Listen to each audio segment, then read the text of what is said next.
बिंदास बोल। जैसे कि आप देख रहे हैं आजकल का जो समय है वो डिजिटल इंडिया की तरफ आगे बढ़ रहा है। जो व्यापारी वर्ग है, जो आम लोग हैं, सभी लोग जो ये डिजिटल इंडिया की तरफ अग्रसर हो रहे हैं। जो मोदी जी ने एक सपना देखा था कि मैं अपने भारत को डिजिटल इंडिया बना के छोड़ूंगा, उसकी नींव रख दी गई है। तो मेरा ये मानना है कि जो ही आजकल जैसे कि आप देख सकते हैं, जो भी लोग हैं जो वो पेटीएम के ज़रिए या जो कैश है जो वो चेक्स के ज़रिए या जो ये एटीएम मशीन्स हैं उनके ज़रिए हम जो चेक्स जो ये कैश पेमेंट्स ले रहे हैं। तो मैं सबसे यही कहूँगा कि ज़्यादा से ज़्यादा इस चीज़ का, इस सुविधा का उपयोग करें ताकि हम जो मोदी जी के सपने को साकार करने में उनकी मदद कर सकें। धन्यवाद। बोल बिंदास बोल। आजकल नोटबंदी के बाद एकाएक ये देखने को मिल रहा है कि लोगों का रुझान ई ट्रांजैक्शन या जिसको बोल रहे हैं हम कार्ड स्वाइप करके या ऑनलाइन पेमेंट की तरफ जो है वो ज़्यादा बढ़ रहा है। उससे मुझे लगता है एक तो उनको सुविधा भी मिल रही है, उन्होंने अपना पैसा बैंक में जमा करवा दिया है, या आज की डेट में जैसे कहते हैं ना कि हमारा पैसा बैंक में पड़ा हुआ है लेकिन हमें उसका फ़ायदा नहीं मिल रहा है। फायदा इसलिए नहीं मिल रहा है कि अभी उनके पास भी जैसे लंबी लाइनें हैं तो नेचुरली दिखने की बात है कि आपको लाइन में लगना पड़ेगा।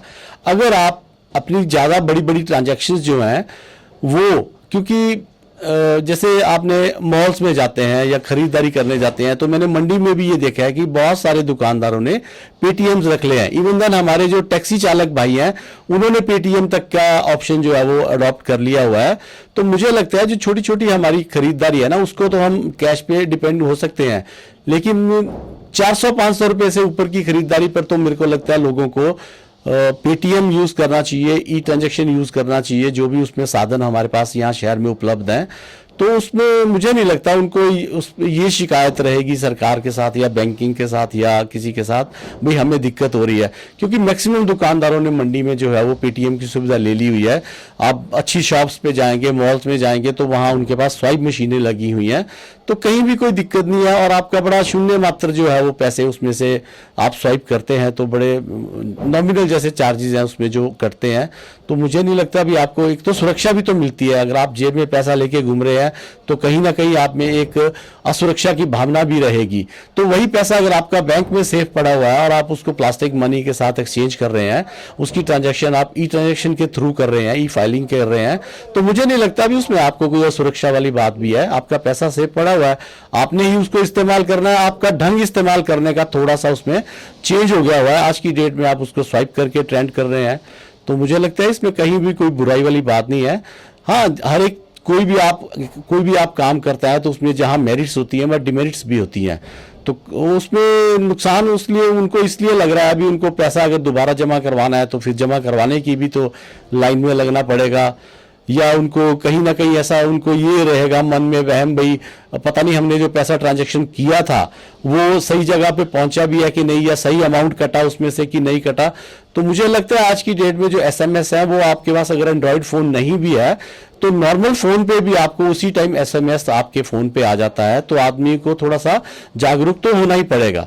जैसे जैसे आप मॉडर्न तकनीक की तरफ जा रहे हैं तो आपको अपना माइंडसेट भी उसी तरह अकॉर्डिंग डेवलप करना पड़ेगा।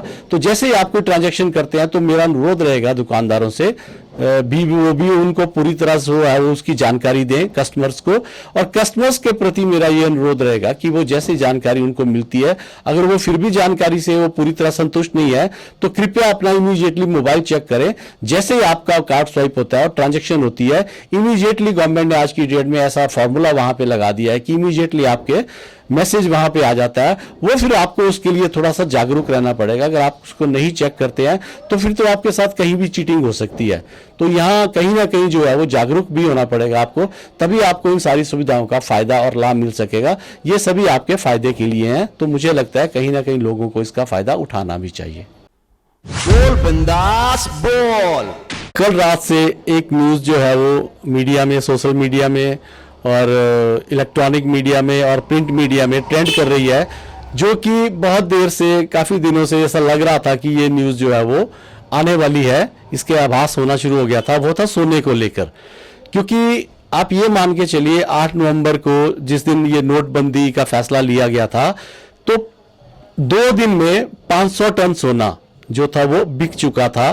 तो इससे कहीं ना कहीं सरकार को ये मैसेज चला गया कि जो ये नोटबंदी के बाद काला धन जो है वो ज्यादा से ज्यादा सोने में इन्वेस्ट हो रहा है और प्रॉपर्टी डीलिंग में, रियल एस्टेट में कहीं ना कहीं जो है इन्वेस्ट हो रहा है।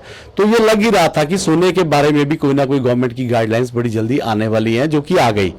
उन गाइडलाइंस के तहत जो है वो एक विवाहिता स्त्री जो है वो अपने पास 500 ग्राम, और जो अविवाहित स्त्री है वो अपने पास 250 ग्राम, और पुरुष जो है वो चाहे विवाहित हो चाहे अविवाहित हो अपने पास 100 ग्राम पर हेड के हिसाब से, प्रति व्यक्ति प्रति औरत के हिसाब से अपने पास इतना सोना रख सकता है।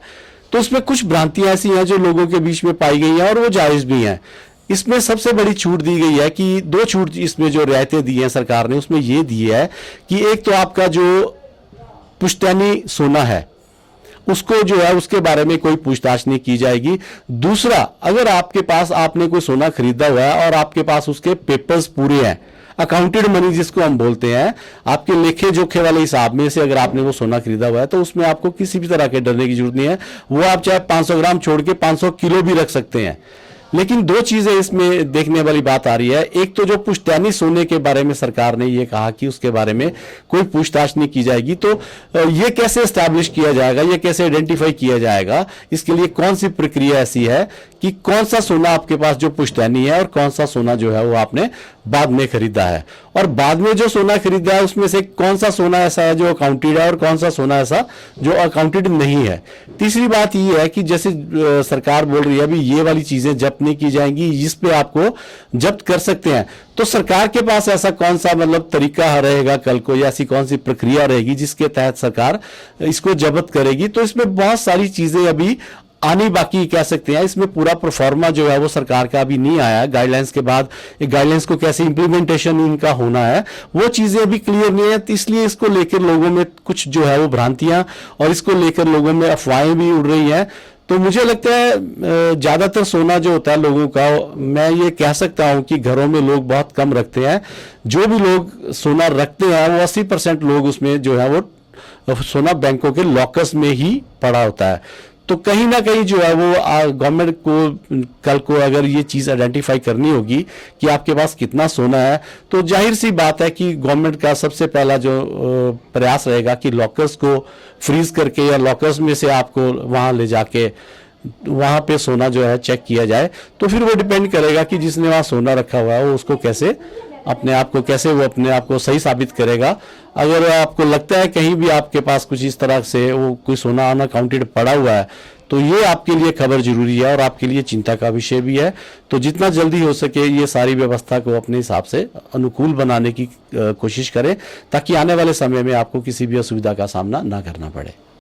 बोल बिंदास बोल।